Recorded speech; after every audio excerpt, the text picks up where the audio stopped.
I'm Harley, 32 years old, and perpetually solving other people's problems, especially at my software engineering job, which made me late to my parents' 30th anniversary dinner.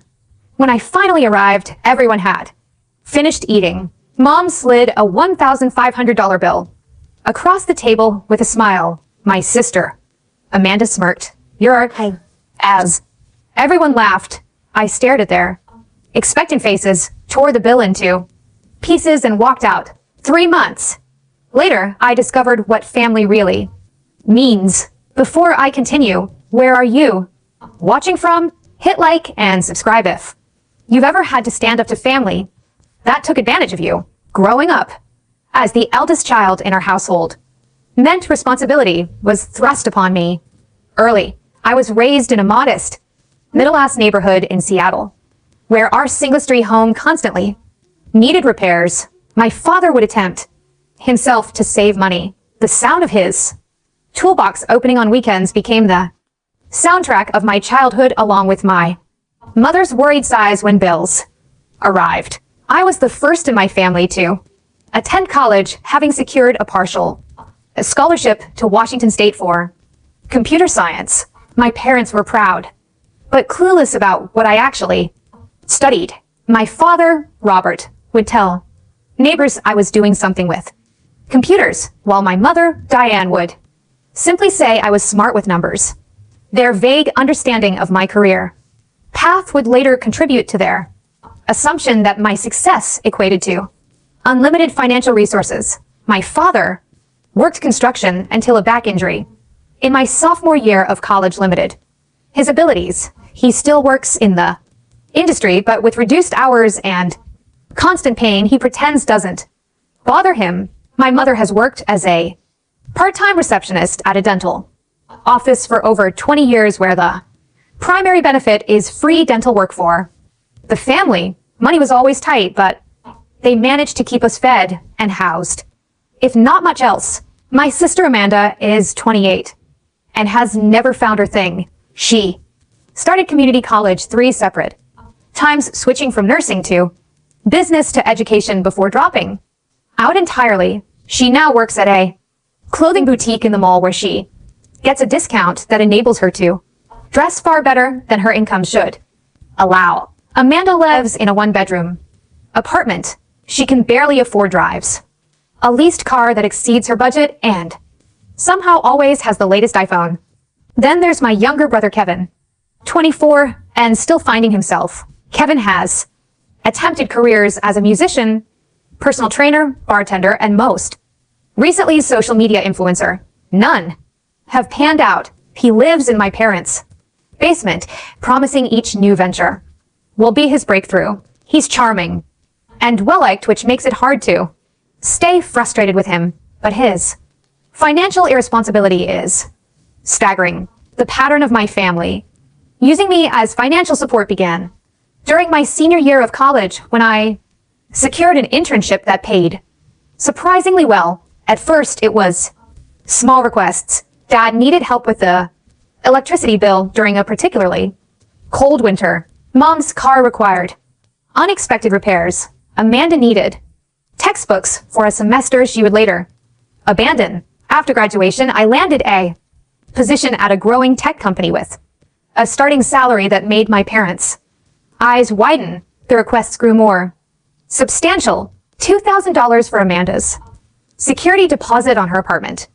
$1,500 to get Kevin's car out of impound after multiple unpaid parking tickets. $3,000 toward my parents' roof replacement when insurance wouldn't cover the full amount. Each time I told myself it was temporary. Each time I transferred the money with a growing knot in my stomach. Each time the gratitude seemed to diminish while the expectation grew. My apartment in downtown Seattle became a symbol of my access to my family. It wasn't extravagant, a 1-bedroom with a decent view, but my mother would make comments like, must be nice to have all that space to yourself when your father and I are still in the same house where we raised 3 kids. My career advanced steadily. I became a senior developer, then a team lead. I worked 60-hour Weeks solved complex problems and built systems used by millions of people. When I tried explaining my work, accomplishments at family gatherings, eyes would glaze over until someone changed the subject, usually to someone else's problems that coincidentally could be solved with money. The emotional distance between us grew proportionally to my income. Sunday dinners became strategy sessions where family members would casually mention financial challenges while passing the potatoes. Holiday gifts from them grew smaller while expectations of what I would give increased. Birthday cards from my parents always included hints about bills they were struggling with. Rather than genuine messages, I maintained my own apartment as a sanctuary 20 m from my childhood home. Close enough to visit, but far enough to separate my life from theirs. Geographic distance was manageable. Emotional gulf was becoming unbridgeable. Still, I showed up for every family event, birthday, and holiday, carrying the weight of unspoken expectations along with whatever gift or dish I was supposed to bring. By the time my parents' 30th anniversary approached, I had been serving as the family bank for nearly a decade. I had helped Amanda with 6 months of rent during a period of unemployment paid for, Kevin's certification in 3 different careers that went nowhere, and covered my parents' property taxes twice.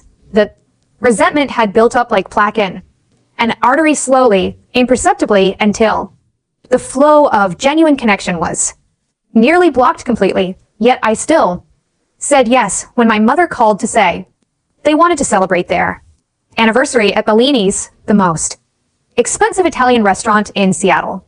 Your father and I never get to enjoy nice things, she said, her voice practiced in the particular tone that made refusal seem cruel. It would mean so much if you could treat us to a special night. I agreed, not knowing that night would finally force me to confront the unhealthy dynamics that had controlled my adult life for far too long. The day of my parents' anniversary started like many others with a crisis. At work, we were launching a new feature for our biggest client, and the production environment was experiencing unexplained outages. As the team lead, I couldn't simply walk away, even though I had requested the afternoon off weeks in advance. I'm going to be late, I texted my mother at 4:30, already 30 minutes past when I should have left the office. System emergency. Save me a seat. Her response was immediate. Everyone's already here. We made reservations for 6 o'clock sharp. Don't ruin this special day. The guilt trip was familiar territory, but I pushed it aside and focused on the code. By 5:45, we had identified the bug, a memory leak in a third-party API we were using. I delegated the fix to 2 capable developers and finally left my dress shirt wrinkled from the long day and my tie hastily straightened in the elevator mirror. Traffic was merciless. Seattle's notorious rush hour held me hostage as I watched the clock tick past 6, then 6:15, then 6:30. My phone buzzed repeatedly with updates from my family. Mom, 6:05 p.m. Where are you? Everyone is waiting. Dad, 6:12 p.m. Your mother is upset. Hurry up, Amanda. 6:20 p.m. Way to ruin their anniversary. We're ordering without you. Kevin, 6:25 p.m. Dude, Mom's on her second glass of wine already. It's getting tense here. I finally arrived at Bellini's at 7 oras 8 minuto, rushing through the ornate entrance into the dimly lit interior. The restaurant exuded old-world Italian luxury with its dark mahogany furnishings, white tablecloths, and waitstaff informal attire. Crystal chandeliers cast a warm glow over diners enjoying multi-course meals with wine pairings that cost more than most people's daily wages. Bellini's was my parents' favorite restaurant, a place they would never visit unless someone else was paying. They had been there exactly twice before, when I got my first major promotion and when I received a significant performance bonus last year. Both times I had paid without complaint, I spotted my family at a large round table in the center of the main dining room. As I approached, I noticed everyone's plates were nearly empty. Dessert plates with remnants of tiramisu and panna cotta sat before them. Multiple empty wine bottles stood like sentinels in the center of the table. "Here he is," my father announced, his voice slightly louder than appropriate. For the setting, he wasn't a big drinker, but the flush in his cheeks suggested he had indulged in the wine. My mother didn't stand to greet me. Her lips were pressed into a thin line as she checked her watch dramatically. Only an hour and 8 minutes late. "I suppose we should be grateful you made it at all." "I'm sorry," I said, taking the one empty seat. "Work emergency. I came as soon as I could." "Of course," Amanda said, twirling the stem of her wine glass. "Your job is always more important than family." I noticed her new bracelet catching the light. Something designer and well beyond her retail salary. Kevin sat slumped in his chair, scrolling through his phone, occasionally glancing up with a half smile that suggested he was enjoying the tension. "We took the liberty of ordering for you," my mother said, gesturing to a covered plate in front of me. "It's probably cold by now." Before I could respond, a waiter appeared at my shoulder. "Would sir like me to reheat his osobo?" he asked with professional courtesy. "No, thank you," I replied. "It's fine as is." As the waiter nodded and retreated, my mother's hand emerged with a leather folio. "Since you missed most of the celebration, the least you can do is take care of this." She slid the bill across the table toward me. I opened it slowly, expecting a significant amount. What I saw made my stomach drop. $1,547.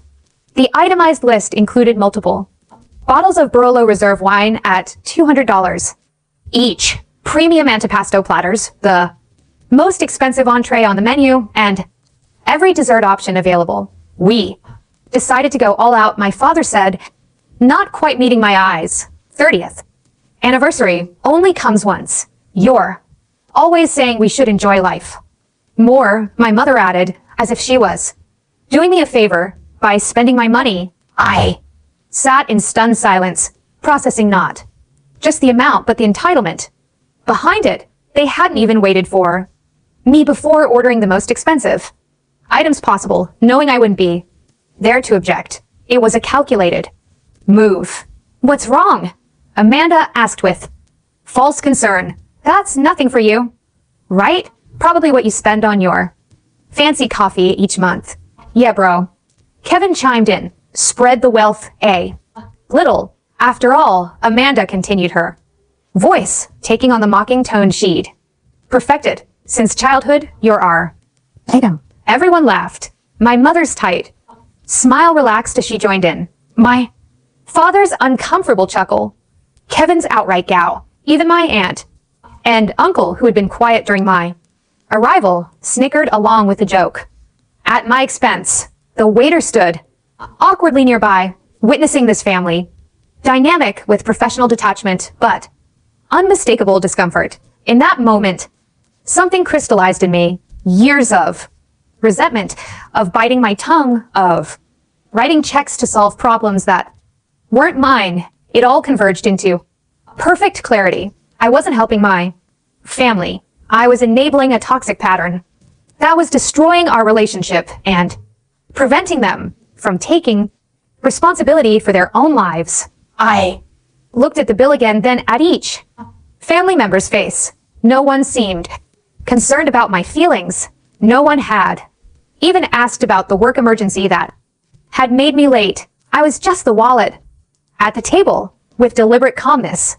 I picked up the bill and tore it in half, then quarters, then A's. The laughter stopped immediately. "What are you doing?" My mother hissed her eyes, darting around to see if other diners were watching. I placed the fragments neatly in the center of the table. "I'm done," I said quietly. "Done with what?" my father asked, confusion replacing his celebratory mood. "Done being used." I stood up, placed 5 $20 bills on the Table, enough to cover my untouched meal. And tip, I love you all, but this isn't love. This is exploitation.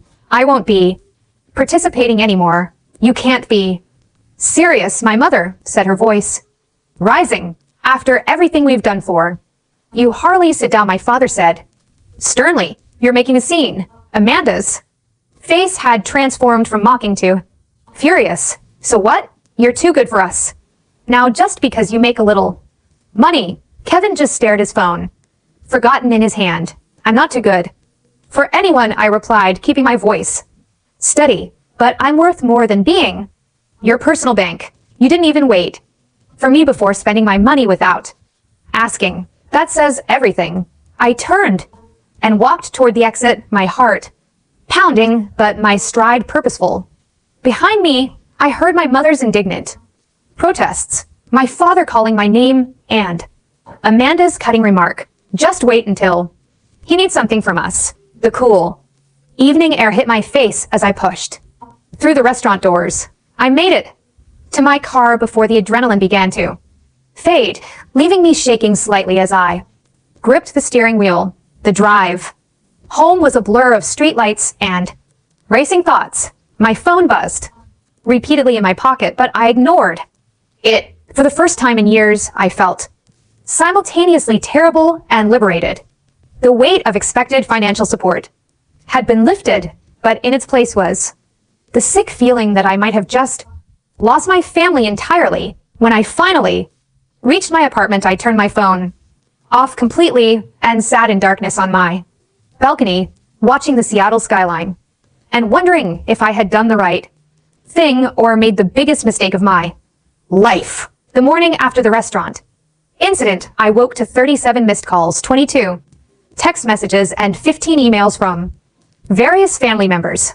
I scrolled through them while drinking my coffee, the Seattle rain pattering against my windows providing a fitting soundtrack to the storm of family drama. My mother's messages progressed from indignant, I can't believe you would embarrass us like that, to guilt inducing, after all we sacrificed for you, to outright manipulative. Your father is so upset. His blood pressure is dangerously high. Each text was designed to hit my emotional weak points with surgical precision. My father, who rarely sent messages longer than a few words, had left a 2-minute voicemail that started reasonably, but gradually transformed into a lecture about respect and family obligation. We gave you everything growing up.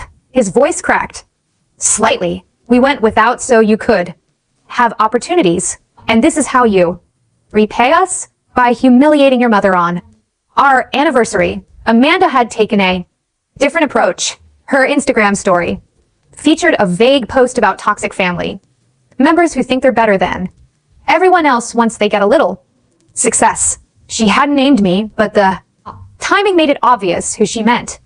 Her direct messages were less subtle. Hope your fancy job keeps you warm at night, since you clearly don't need family anymore. Kevin's texts were the most conflicted. Mom's freaking out, followed by, that was pretty harsh, bro. But then I kind of get it though. They put a lot on you. His messages revealed the cracks in the family's united front against me.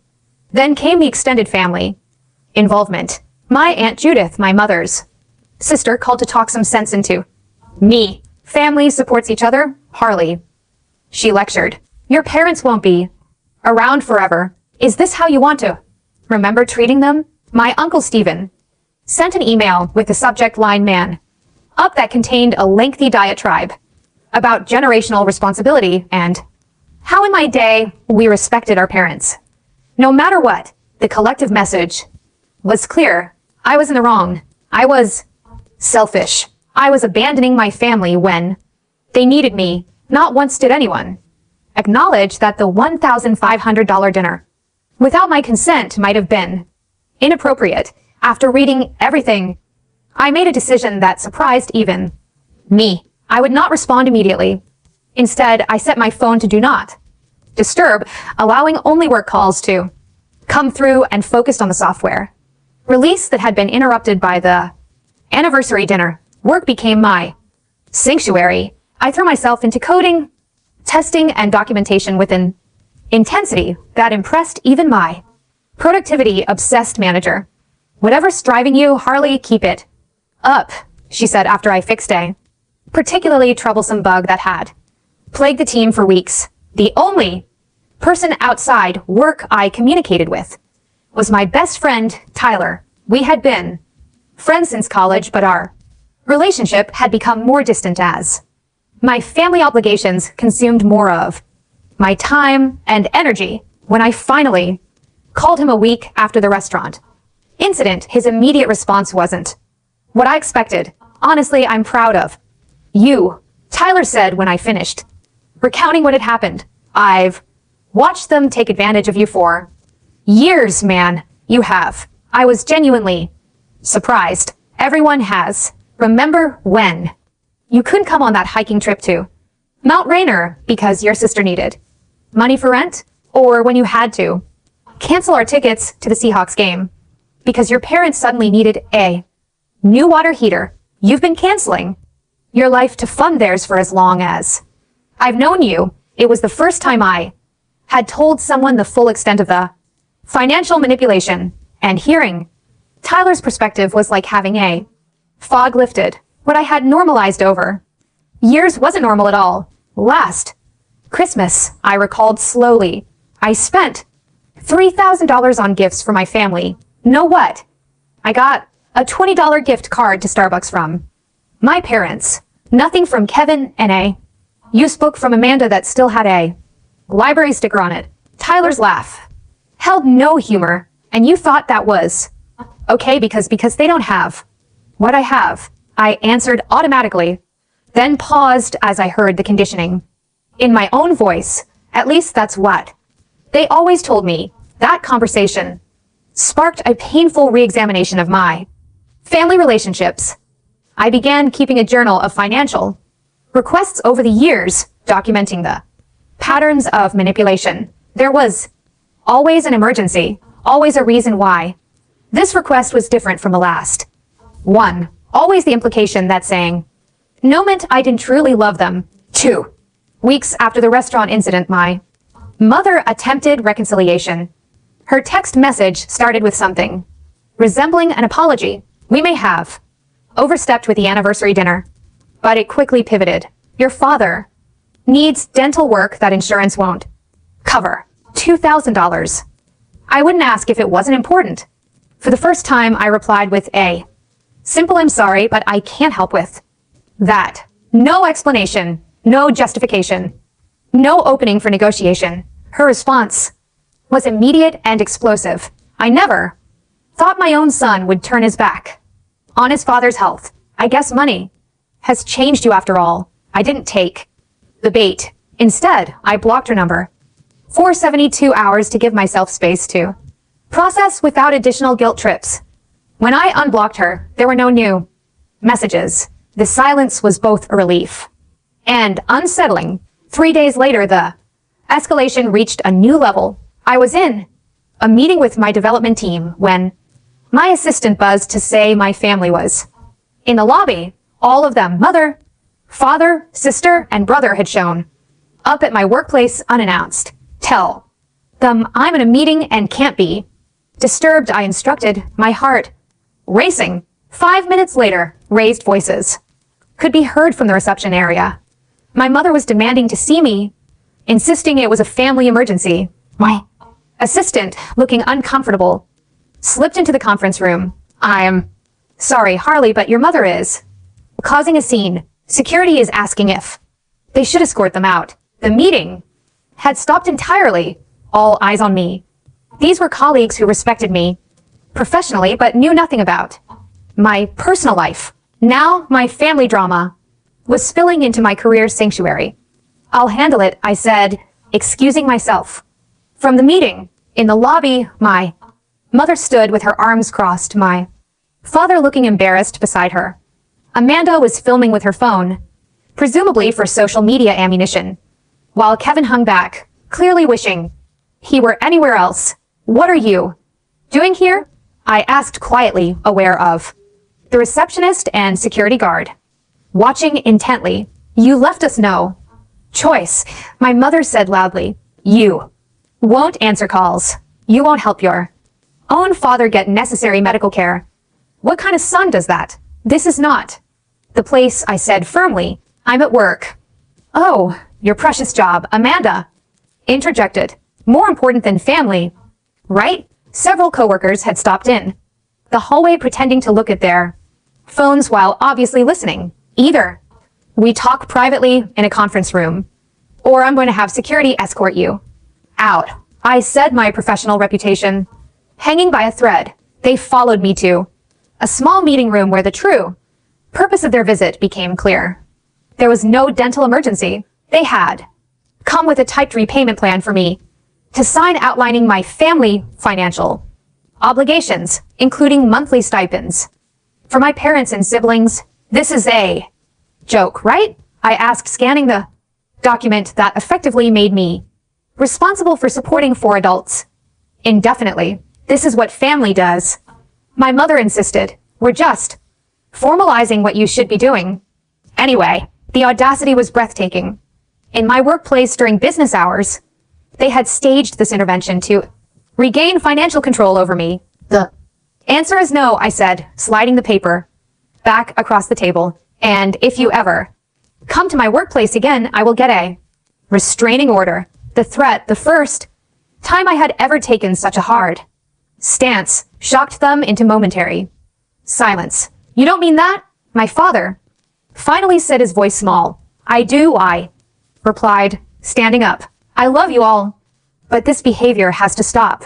I'm not your bank. I'm your son and brother, and right now you're not treating me like either. I walked them to the elevator, enduring my mother's tearful accusations and Amanda's cold glare. Kevin hung back as the others entered the elevator. I told them this was a bad idea, he murmured. Sorry, man. It was the first genuine moment in weeks. But before I could respond, he stepped into the elevator with the others, and the doors closed on their angry, hurt faces. I returned to my team meeting with shaking hands and a professional smile plastered on my face, pretending that my world wasn't crumbling just beneath the surface. For the next 3 weeks, my family maintained complete radio silence. No calls, no texts, no social media posts, no workplace ambushes. Initially, the quiet brought relief, a chance to breathe without bracing for the next financial request or emotional manipulation. But as days passed, silence transformed into a different kind of burden. During quiet moments, making dinner in my empty apartment, driving home from work with only the radio for company, waking up on Sunday mornings with nowhere to go, doubt crept in. Had I overreacted? Was I throwing away my family over money? Memories surfaced at unexpected times. My father teaching me to ride a bike. My mother nursing me through a high school bout of pneumonia. Amanda and I building elaborate snow forts during Seattle's rare heavy snowfalls. Kevin looking up to me when he was small before. Resentment complicated our relationship. My 33rd birthday came and went without acknowledgement from my family. No off-key phone rendition of happy birthday from my mother. No awkward but well-meaning card from my father. No inside joke text from Kevin. I told myself it didn't matter, but the absence left a hollow feeling I couldn't shake. Sleep became elusive. I would lie awake, replaying the restaurant scene, imagining alternative endings where I paid the bill quietly and preserved the peace, or where I expressed my feelings more diplomatically, or where my family recognized their behavior and apologized sincerely. None of these fantasies changed my waking reality. My work performance, which had initially improved through focus distraction, began to suffer. I missed deadlines, overlooked bugs, and zoned out during important meetings. My boss, Monica, who had always valued my reliability, called me into her office after I submitted code with a critical error that another team member had to fix. What's going on with you, Harley? She asked, concern evident in her voice. This isn't like you. Just some personal stuff, I replied vaguely. I'll get it together. Whatever it is, deal with it or get help, she said not. Unkindly, you're too valuable to the team to burn out. Her words echoed as I sat alone in my apartment that evening, staring at takeout I had no appetite for. Was I burning out? The emotional toll of standing up to my family had been far greater than I anticipated. I had gained financial boundaries but lost the only people who had been constants in my life. Flawed as our relationship was, the rock bottom moment came unexpectedly on a rainy Tuesday evening. A knock at my door revealed my brother, Kevin, standing in the hallway soaking wet and looking miserable. Can I come in? He asked, water dripping from his jacket onto the carpet. I hesitated, then stepped aside. Kevin had always been the least aggressive in financial matters, more follower than instigator in family schemes. Mom doesn't know I'm here, he said, immediately accepting the towel I offered. She'd kill me if she knew. Why are you here then? I asked, keeping my distance emotionally and physically. Kevin sank onto my couch, looking younger and more vulnerable than his 24 years. Things are bad, Harley. Really bad. What do you mean? After you cut them off, Mom and Dad are in serious financial trouble. They might lose the house. His eyes, so similar to mine, pleaded for understanding. The bank called about missed mortgage payments. Dad's back is worse and he can't work extra shifts anymore. Amanda's car got repossessed last week. The familiar weight of responsibility pressed down on me. I'm sorry to hear that, but I know what you're going to say. Kevin interrupted, that it's not your problem. But these are our parents, man. They raised us. Can you really let them lose everything? His words hit their target with precision. Could I really stand by while my family suffered financial catastrophe? The resolve I had built over weeks began to crumble. How much do they need? I heard myself asking. Kevin looked relieved. $8,000 would cover the mortgage, back payments, and Dad's medical bills. My hand actually moved toward my phone, ready to transfer the money, when Kevin added, Mom said this would work. She said, you wouldn't let Dad suffer. The word struck like a slap. Mom said this would work. Kevin's expression changed as he realized a slip. I didn't mean this is another manipulation. I said slowly, the truth dawning. There's no mortgage crisis, is there? His silence was confirmation. Enough. Tell me the truth, Kevin. Now. He crumbled under direct confrontation, a quality that had made him a poor liar since childhood. The house is fine, he admitted quietly. Mom and Dad are keeping up with bills. It's not as dire as I made it sound. Then why come here with a story? Why lie to my face? Kevin looked genuinely conflicted. They're not okay with you standing up for yourself, Harley. It's never been about the money. Not really. It's about control. When you tore up that bill, you took away their power over you. They can't handle it. The honesty was unexpected and strangely touching. And you? What do you think? He shrugged, a gesture reminiscent of his teenage years. I think they've been using you for years. I think Amanda is jealous of your success. I think Mom and Dad are stuck in a mindset where children owe parents everything. Then why participate in this scheme? Because they're all I have, he said simply. I live in their house. I eat their food. I don't have what you have: independence, a career, your own place. I can't stand up to them like you did. His admission created the first genuine connection we'd had in years.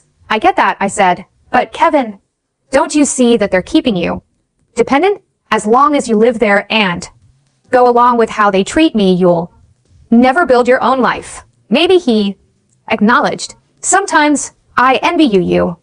No, not just the money, the strength to say no to them. We talked for nearly 2 hours, peeling back layers of family dynamics neither of us had fully acknowledged before. Kevin revealed that our parents had retirement savings they never mentioned when asking me for money. Amanda had received financial help from her boyfriend, but presented herself as struggling to maintain access to my support. The family narrative of perpetual crisis was largely manufactured. When Kevin finally left, he paused at the door. They'll be furious I told you all this.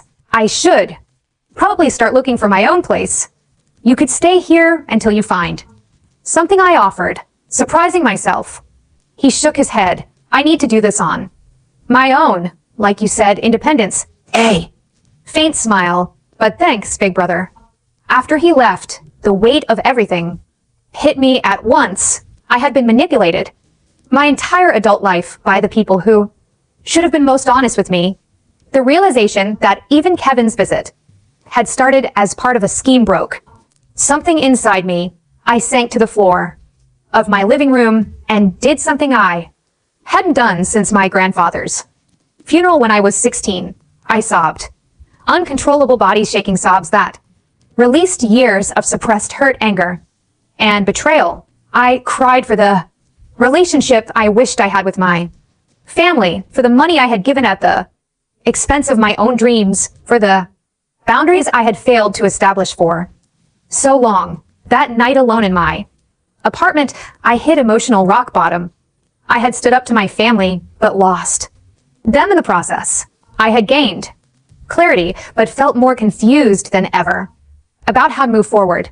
I had done the right thing, but felt worse than I had in years. As I finally dragged myself to bed in the early morning hours, I made a decision. I needed help navigating this terrain. For the first time in my life, I would seek professional guidance rather than trying to solve everything myself, a pattern I had ironically learned from being my family's perpetual problem solver. The morning after Kevin's visit, I called in sick to work for the first time in 3 years. Then I spent 2 hours researching therapists who specialized in family dynamics. By noon, I had scheduled an appointment with Dr. Elena Winters, a psychologist whose profile mentioned expertise in financial abuse within families, a term I had never encountered, but that resonated deeply.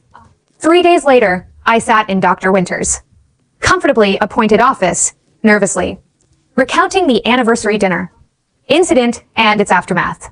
I expected judgment or skepticism, but instead found validation. What you're describing, Harley, is a classic pattern of financial exploitation, she explained. Family members using emotional leverage to extract material resources is actually a recognized form of abuse, especially when it becomes systematic. Abuse seems like a strong word.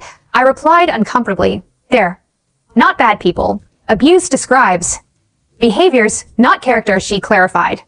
Good people can engage in harmful patterns often without fully recognizing the damage they're causing. Over the next hour, Dr. Winters helped me identify the manipulation tactics my family had employed: guilt induction, obligation, enforcement, emotional blackmail, and what she called moving goalposts. The way each financial contribution was quickly forgotten and replaced with new demands. Your homework this week, she said, as our session ended, is to make a comprehensive list of all financial requests your family has made over the past 5 years. Include the stated reason amount, whether you complied, and any patterns you notice. The assignment proved more revealing than I anticipated. Scrolling through bank statements, text messages, and emails, I documented over 70 separate financial requests totaling nearly $83,000. The patterns were unmistakable. Requests increased after every promotion or raise I received. Emergencies mysteriously coincided with vacations or major purchases I mentioned. Repayment promises were made and uniformly broken. In our second session, Dr. Winters suggested I consult a financial advisor to understand how these contributions had impacted my financial future. The meeting with Janet Kim, a certified financial planner, brought another sobering realization. Based on what you've shared, Janet explained, displaying charts on her tablet. The money you've given your family has delayed your retirement savings by approximately 7 years. It's also prevented you from building the down payment for a home, which you mentioned was a goal. 7 years, I repeated, stunned. Compound interest works in both directions, she replied. Money given away isn't just that sum. It's all the growth that some would have generated. Over time, Janet helped me develop a financial recovery plan that included accelerated retirement contributions and a structured savings approach for a future home purchase. More importantly, she helped me establish clear boundaries for any future family financial involvement. If you decide to help family in the future, she advised, it should be planned, budgeted, and given without compromising your financial health. Gifts, not obligations. Armed with both psychological insight and financial clarity, I returned to Dr. Winter's office with a newfound sense of purpose. Over the next 2 months, we worked through exercises that helped me untangle love from financial support, identify healthy versus unhealthy giving, and recognize the difference between generosity and exploitation. A particularly powerful session involved writing letters never to be sent to each family member, expressing the hurt and anger I had suppressed for years. The exercise released emotions I hadn't fully acknowledged, even to myself. Dear Mom, my letter began. Every time you call me your successful son, I hear pride in your voice. But when that pride is immediately followed by a request for money, I wonder if my value to you is measured only in dollars. Writing these letters proved cathartic, releasing years of resentment and clarifying my own boundaries. After completing them, Dr. Winters guided me through burning them in a small ceremonial bowl in her office, a symbolic release of expectations that others would understand my perspective. Healing doesn't require their acknowledgement or approval, she explained as we watched the papers curl and blacken. It requires your commitment to your own well-being. As my emotional health improved, I began reconnecting with friends I had neglected during years of family obligation. Tyler and I resumed our weekend hiking trips. I joined a recreational basketball league with coworkers. Discovering physical activity helped manage the anxiety that still occasionally surfaced when thinking about my family. A photography class I had always wanted to take, but had never found the time for, became a Saturday morning ritual. Through the camera lens, I rediscovered joy in observing the world around me rather than focusing exclusively on others' problems. Work performance rebounded as my mental clarity returned. My boss, Monica, noticed the change, commenting, "Whatever you've been doing, keep it up. Your old spark is back." 2 weeks later, she recommended me for promotion to senior developer with a significant salary increase. The promotion brought an interesting test of my new boundaries. My first impulse was to call my parents and share the news, and then brace for the inevitable financial request that would follow. Instead, I celebrated with friends who expressed genuine happiness for my success without any underlying agenda. With my first enhanced paycheck, I made a decision that would have been unthinkable months earlier. I bought myself something significant without guilt, not an extravagance, but a reliable new car to replace my aging sedan with 200,000 m on the odometer. As I drove it off the lot, I realized it was perhaps the first major purchase I had made solely for myself in my adult life. The lack of contact from my family continued, but its emotional impact diminished as I built a fuller life. Dr. Winters helped me understand that their silence was likely a continued attempt at manipulation, what she called the silent treatment designed to make me cave to restore the relationship on their terms. Real reconciliation, she explained, would involve acknowledgement of the unhealthy patterns and a commitment to change. Without that, resuming contact often means resuming the same dynamics. 6 weeks into therapy, I had a breakthrough realization. I had been defining love as sacrifice and suffering. If I wasn't giving until it hurt, I wasn't showing love properly. This distorted definition had roots in childhood observations of my parents, relationship with each other and with money, their constant financial stress, and martyrdom about providing for the family. You can redefine love, Dr. Winters suggested. What if love meant wanting the best for each other, including independence and growth? What if it meant healthy interdependence, rather than exploitation or dependence? The question lingered with me for days, reshaping my understanding of all relationships in my life. I began practicing this new definition of love by encouraging Kevin's independence when he texted, occasionally offering emotional support and advice without financial bailouts. After 3 months of therapy, meditation, practice, and deliberate relationship building with friends, I found myself in a place I had never expected to reach: genuine peace with my decision to establish boundaries.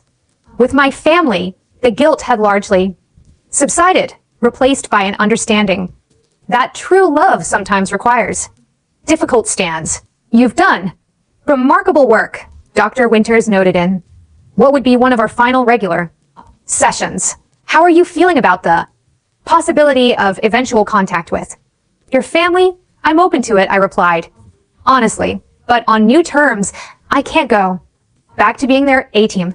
Her smile conveyed understanding. That's the difference between a boundary and a wall. A boundary has a gate that can open when conditions are right, as if the universe had been listening to our conversation. My phone buzzed with a text message as I left her office. It was from my mother. Your father and I would like to talk. Thanksgiving is coming up. Will you join us? After months of silence, the timing was almost eerie. Standing on the sidewalk outside my therapist's office, I felt a complex mix of hope and apprehension. Was this a genuine olive branch or another manipulation attempt? There was only one way to find out. The invitation to Thanksgiving arrived via formal card in the mail a week after my mother's text, unusual for a family that typically communicated through hasty messages or last-minute phone calls. The cream-colored envelope contained a store-bought invitation with a handwritten note. We miss you. Please.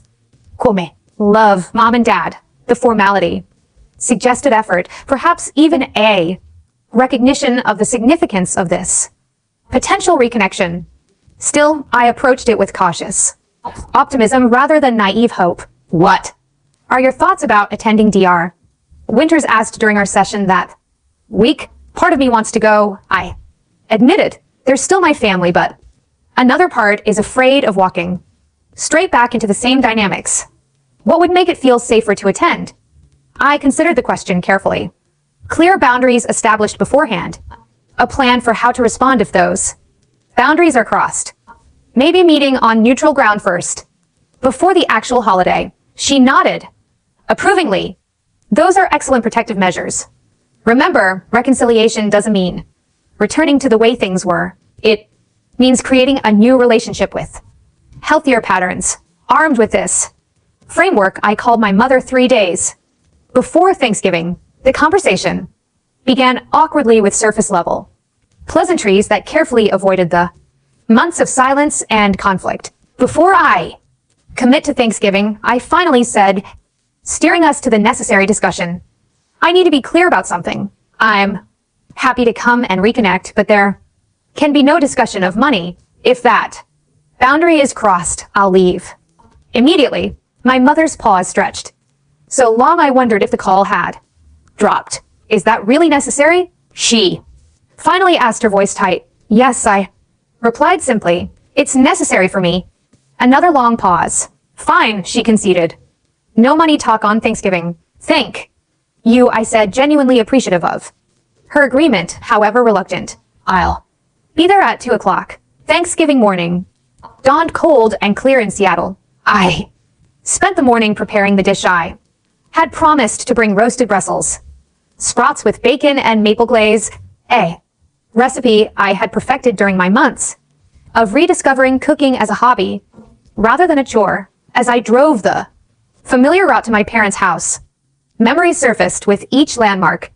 The park where Dad taught me to throw a baseball, the convenience store where Mom would buy us ice cream after good report cards, the high school where I had graduated as valedictorian with my entire family cheering. Despite these warm recollections, anxiety tightened my chest as I pulled into the driveway. My parents' modest one-story home looked the same as always, holiday decorations already adorning the front porch despite Thanksgiving not yet being over. My mother had always been eager to rush into Christmas. I was the last to arrive. My father answered the door, his expression a complicated mix of happiness and uncertainty. Harley, he said awkwardly, extending his hand for a shake instead of the hug that would have been normal before our arrangement. I shifted my dish to one arm and shook his hand. Hi, Dad.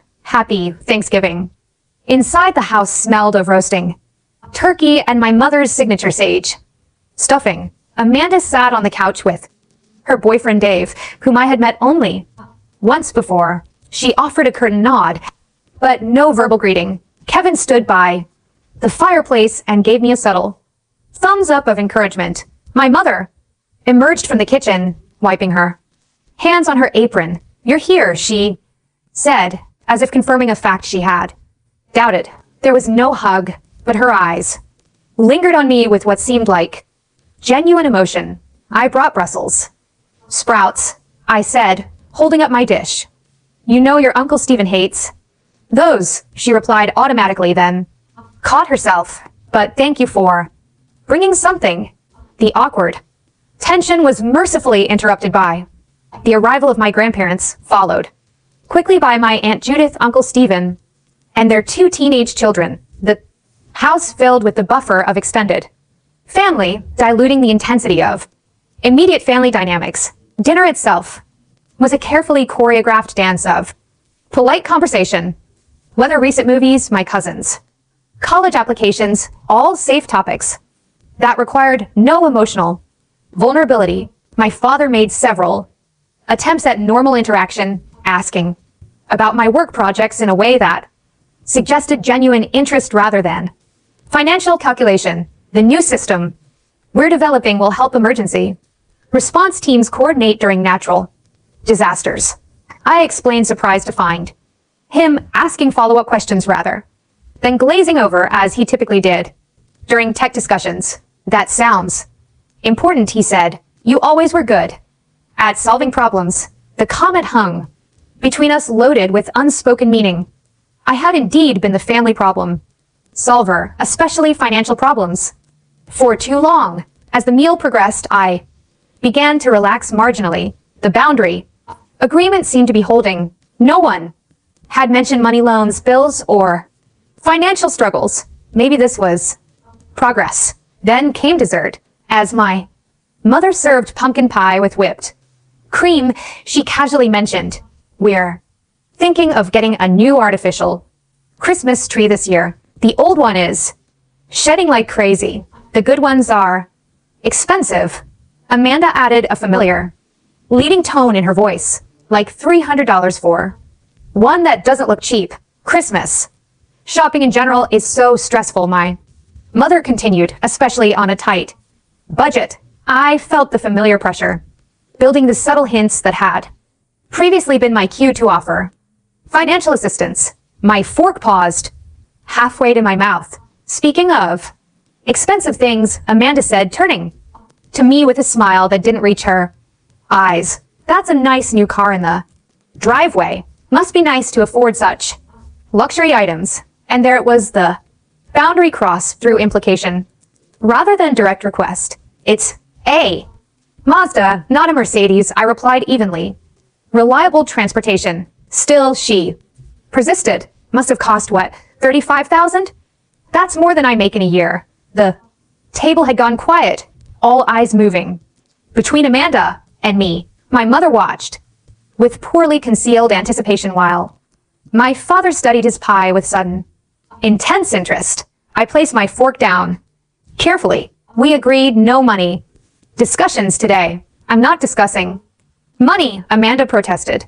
I'm just commenting on your fancy new car while the rest of us drive old clunkers. The familiar guilt trip strategy transparent.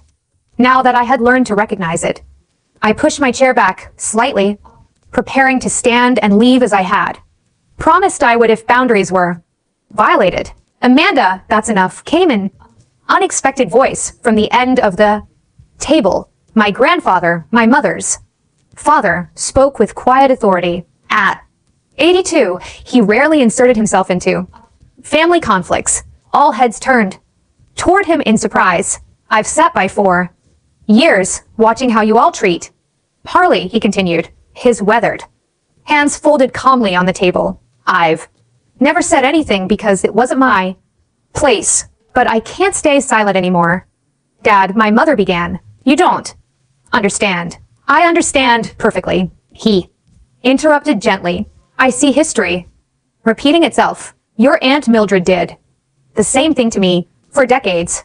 Expected me to fund her lifestyle because I had a good job while she made poor decisions. It nearly broke our relationship permanently. The revelation stunned the table into silence. I had never heard this family history before. When I was Harley's age, my grandfather continued. I finally had to tell Mildred. No, she didn't speak to me for 2 years. It was painful, but necessary.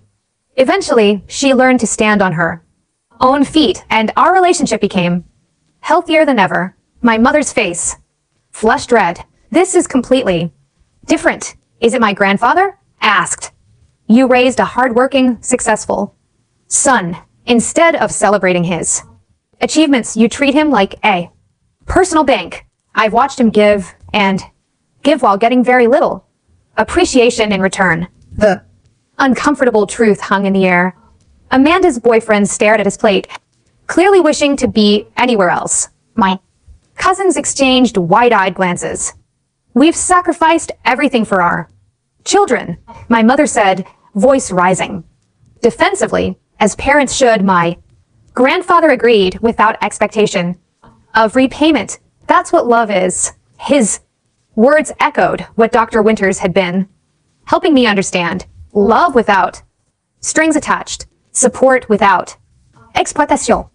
My mother stood abruptly. I don't need parenting lessons in my own home on Thanksgiving. She stormed into the kitchen, the swinging door closing behind her with a bang. My father looked torn, glancing between the kitchen door and me. Amanda seized the opportunity to follow her mother, throwing me a venomous look as she passed. Kevin remained seated, watching the drama unfold with a strange expression, part discomfort, part admiration. I think I should go, I said quietly to no one in particular. My grandfather nodded in understanding. Sometimes space is necessary, but remember, standing your ground isn't the same as giving up on family. I thanked him, said awkward goodbyes to the remaining relatives, and headed for the door. To my surprise, my father followed me out to the driveway.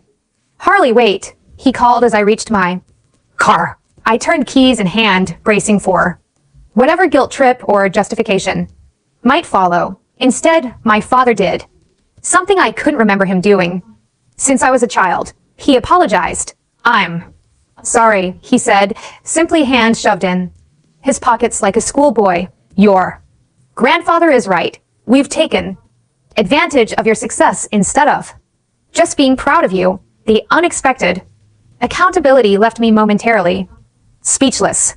I can't speak for your mother or Amanda, he continued, but I can tell you I'm ashamed of how we've treated you. I should have put a stop to it years ago. Why didn't you? I asked. The question I'd wondered for so long. He sighed heavily. It was easier not to. Your mother has always worried about money even when we have enough. When you started doing well, it became a pattern, and I just went along with. He looked up at me directly. That's no excuse. I failed you as a father by not protecting you from our expectations. The genuine remorse in his voice reached something deep inside me. I don't mind Helping family, I said carefully, but there's a difference between occasional help and being treated like an ATM. He nodded slowly. I understand that now. And I want you to know he paused, seeming to search for the right words. I want a relationship with my son that has nothing to do with his wallet. I miss knowing what's going on in your life. I'd like that too, Dad. It won't be fixed overnight, he acknowledged. Your mother will take time to adjust, Amanda, even longer. But if you can be patient with us trying to learn new patterns, I promise I'll do my part. As I drove away from my childhood home, I felt something I hadn't expected from this Thanksgiving visit. Hope, not naive optimism that everything would magically transform, but a measured hope that at least one family member understood the need for change. It wasn't total reconciliation, but it was a first step on what would clearly be a long road as December arrived, bringing Seattle's characteristic gray skies and persistent drizzle. I reflected on how much had changed in just a few months. The anniversary dinner confrontation felt simultaneously like yesterday and a lifetime ago. After the tumultuous Thanksgiving, I decided that any further family interactions should occur on neutral ground. I texted my father, suggesting we meet at Cornerstone Coffee, a shop equidistant between our homes. To my surprise, he agreed readily and asked if my mother could join. She won't talk about money, he promised.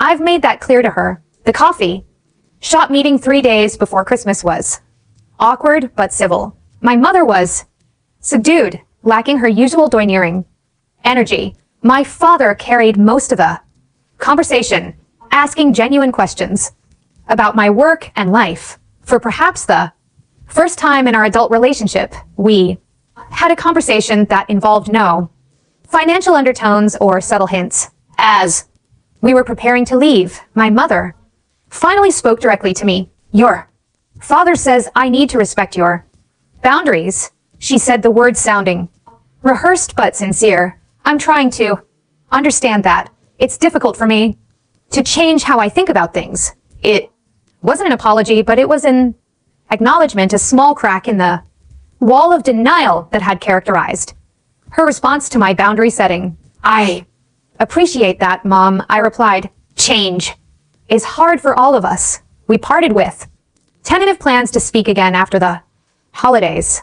No grand reconciliation, no dramatic breakthrough, but a civil exchange that felt like solid ground to build upon. Christmas that year was unlike any in my adult life. Quiet, pressure-free, and celebrated with friends rather than family. Tyler and his wife hosted a gathering of holiday orphans, people whose family situations made traditional celebrations complicated or impossible. Among them was Katie, a photographer I had met in my Saturday morning class, whose warm smile and easy conversation had been brightening my weekends for months. As winter turned to spring and spring to summer, my relationship with my family continued its slow, sometimes painful evolution. My father and I established a routine of meeting for breakfast every other Sunday, just the two of us, building a relationship based on genuine interest rather than financial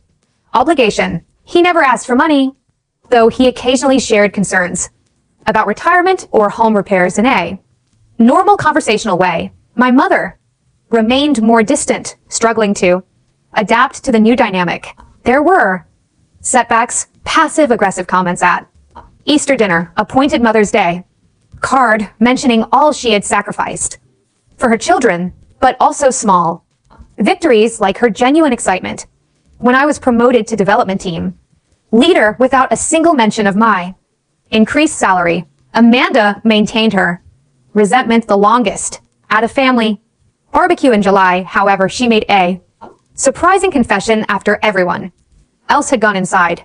I've been angry because you've succeeded where I haven't. She admitted the words clearly. Difficult for her. It's easier to blame you for not sharing enough than to admit I've made poor choices.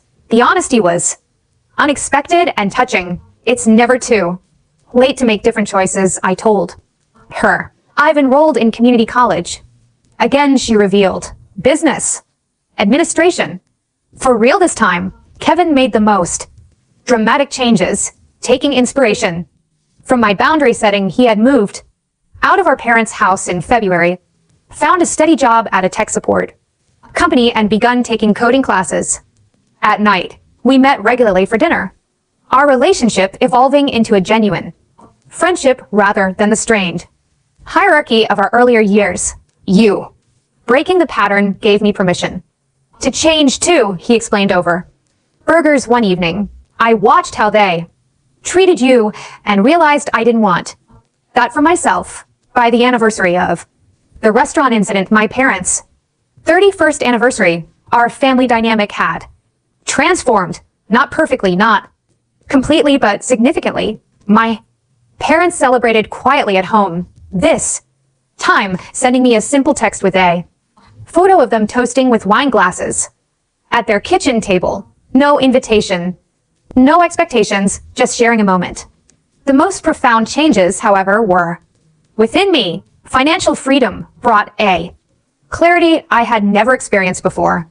Without the constant drain of family support, I was able to put a down payment on a small house in a quiet Seattle neighborhood.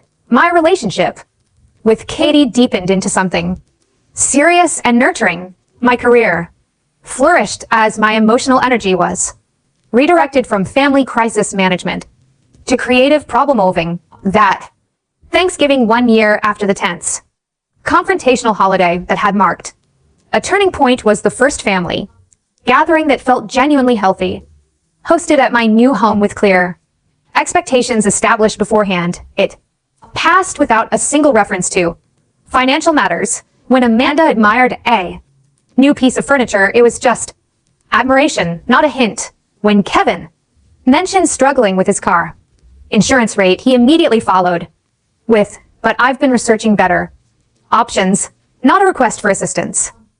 The healing wasn't perfect or complete. There were still moments of tension, old patterns that occasionally resurfaced, but we were all trying some more successfully than others to build relationships based on genuine connection rather than transaction.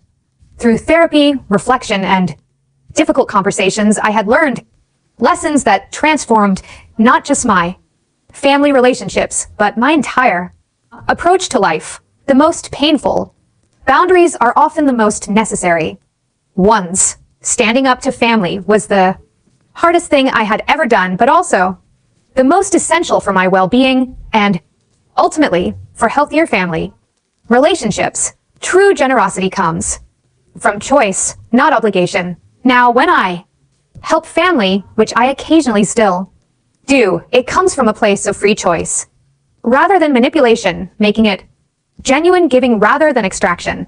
Love that demands constant sacrifice isn't love at all. Real love builds others up toward independence and growth, not dependence and stagnation. External perspective is crucial when family dynamics become distorted. Without Tyler's friendship and Dr. Winter's professional guidance, I might never have recognized how abnormal my family's financial expectations were.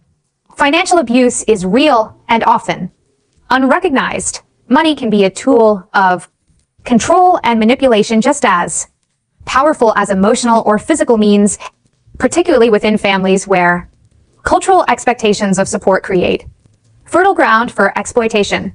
Forgiveness doesn't require forgetting or continuing unhealthy patterns. I found a way to forgive my family's past behavior without allowing it to continue unchecked. Setting boundaries is an act of love both for yourself and ultimately for the very people from whom you're establishing distance. My boundaries not only protected me, but eventually helped my family develop greater independence and self-reliance. The journey from financial exploitation to healthy family relationships wasn't quick or easy. It required courage to tear up that $1,500, build strength to withstand the emotional fallout, wisdom to seek professional help, and patience to allow new patterns to develop slowly. But standing on the other side now, I can say with certainty that it was worth every difficult moment. I reclaimed not just my financial autonomy, but my identity separate from my role as family provider. I discovered what genuine, non-transactional love feels like. I learned that sometimes the most loving thing you can do is say no. Have you ever had to set difficult boundaries with family members who took advantage of your generosity? What helped you find the strength to stand up for yourself? Share your experiences in the comments below. If my story resonated with you, please hit the like button and subscribe for more real life lessons about family finances and finding your own path. Remember, sometimes the hardest conversations lead to the most meaningful growth. Thank you for listening, and may you find the courage to write your own life story rather than being a character in someone else's